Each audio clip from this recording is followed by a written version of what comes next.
flurries of jabs go like he is, doubles and triples, then you put the right hand on the... It's really heating up in there. Oh, good shot from you. Right uppercut. And now Conor Benn going to war. And he cannot miss with that left to the body. Oh, left to the body. Big shots from Conor Benn. Body shots, head shots. The volume in the last few rounds has been intense. Here comes Eubank.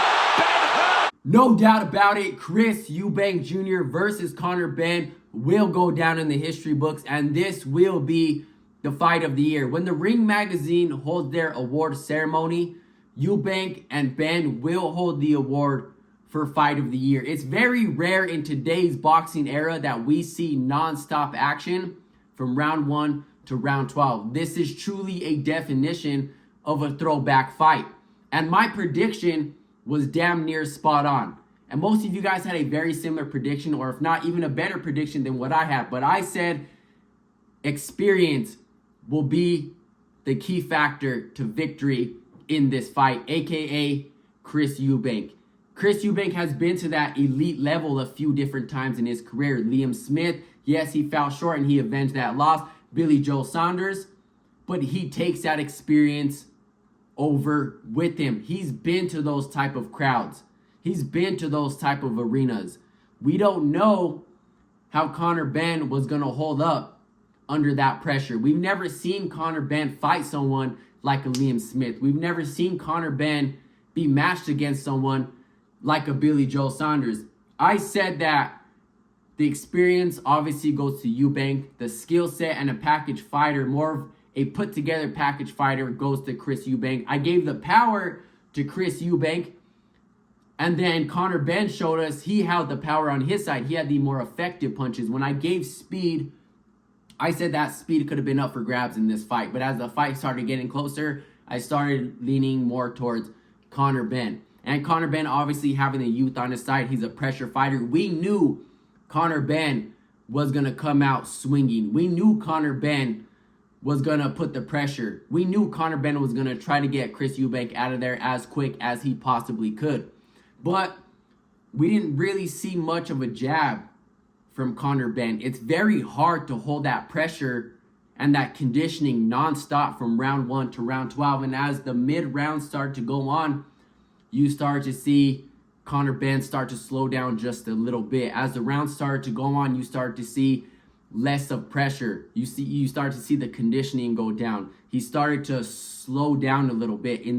As the rounds start to go on, the first maybe 30 seconds to 45 to maybe a minute, we seen the pressure. It wasn't as much pressure and nothing but power shots as we seen in the early rounds, and the experience and the skill set. I said, if Chris Eubank really has weight problems and it's a real concern and he was really weight drained, we're not going to get a knockout or a stoppage by Eubank.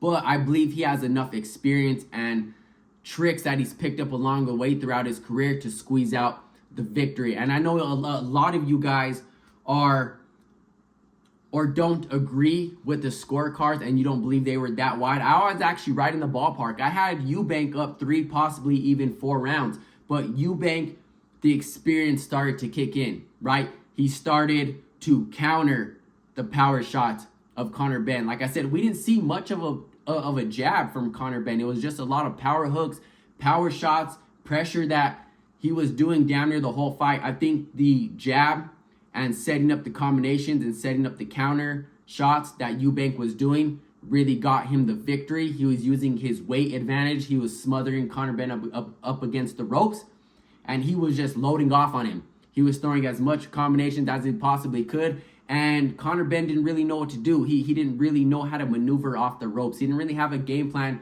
to get off the ropes. And like I said, as the rounds started to go on, you saw Eubank playing the marathon fight as Eubank was playing the sprint fight. And I actually thought for a second there that Eubank was going to stop Conor Benn in the 12th round. For the first time in Conor Benn's career, Chris Eubank dragged him to deep waters.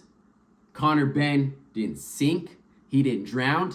He actually held his own for the first time in his career, being at this level against a seasoned veteran fighter. I thought Conor Benn did a hell of a job, and Chris Eubank actually underestimated Conor Benn. He said he didn't train for this type of fight.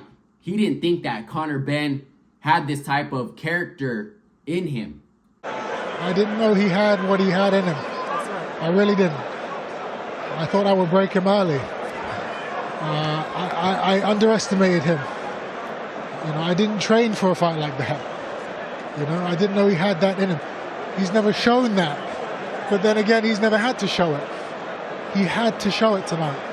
Overall, this fight lived up to exactly what they said it was going to be. The setbacks, the postpones, the drama, the build-up, the pushing, the shoving, the press conferences, everything lived up to exactly what they said it was going to be. And it was a very great thing that Chris Eubank Sr. showed up for his son. I was in his corner. It was a perfect night for boxing. Let me know what you guys think about all this, and I'll catch you in the next one. I'm out.